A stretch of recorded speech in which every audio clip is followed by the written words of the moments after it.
La croix me conduit au corps, et la croix préserve et purifie le corps de tout ce qui est naturel, de tout ce qui procède d'Adam. Loué soit le Seigneur, rien de ce qui vient de moi n'a de part en lui. Il est bon de voir que nous sommes en dehors de cela. Nous n'avons rien qui nous permette d'être orgueilleux. Si nous le sommes, nous en serons humiliés. Rien de ce qui vient de nous n'a de place en cela. Nous pouvons avoir une bonne opinion de nous-mêmes, avoir confiance en nous, accomplissant bon nombre de choses, mais souvenons-nous que rien de ce qui est en nous ou que nous pouvons faire n'a lieu d'être dans cette chose. La croix doit agir. C'est très coûteux car cela touche la source même de notre vie propre. Cela peut concerner quelque chose que vous aimeriez garder précieusement, mais vous réalisez que cela doit être rejeté. C'est cela, le corps. Vous réalisez alors que la question du mouvement auquel vous appartenez en tant que membre individuel doit être réglée.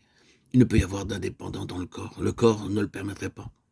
Si je remue mon doigt, le muscle de ma main ne peut pas refuser d'agir. Il doit suivre. Si je bouge mon bras, mon doigt ne peut pas rester où il était auparavant, ni faire la chose qui lui plairait. Le corps tout entier doit répondre aux indications de la tête. Je dois réaliser que je fais partie intégrante du corps. Je ne peux pas me mouvoir par moi-même.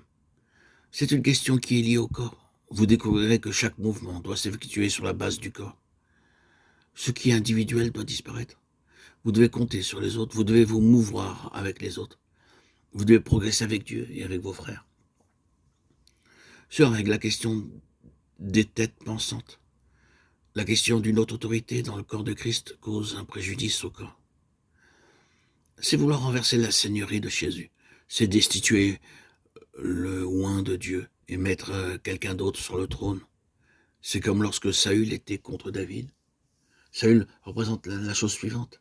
Un système organisé parmi le peuple de Dieu qui se dresse contre celui que Dieu a oint.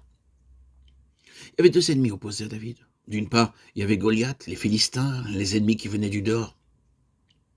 Et d'autre part, il y avait Saül, celui qui venait de l'intérieur. Il est vrai que Saül a combattu les Philistins. Mais souvenons-nous que ces deux ennemis ont voulu empêcher David de monter sur le trône. Saül se caractérisait par sa haute taille. Il dépassait les Israélites d'une tête. C'était un homme d'une stature exceptionnelle. Il typifie le cerveau humain, les conceptions humaines, les idées humaines en opposition au divin. Ce que l'homme pense être bien, juste, et qui cependant se dresse contre Dieu. C'est cela, Saül. C'est ce qui ne place pas celui qui a été oint sur le trône. Mais le jour est venu où David avait, avec une pierre dans sa fronde, a frappé la tête de Goliath.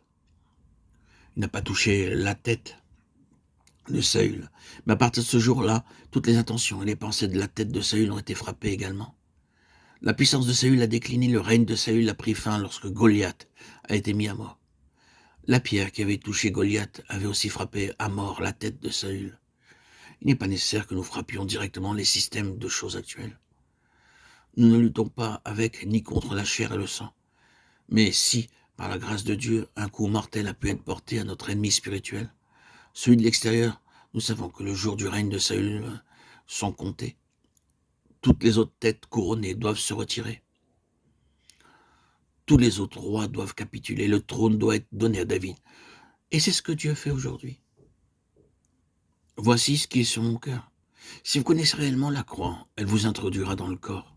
Il y a une chose qui me rend perplexe lorsque je rencontre des chrétiens. Ils sont si nombreux à professer qu'ils connaissent le Seigneur, si nombreux à déclarer connaître la profonde signification de la croix.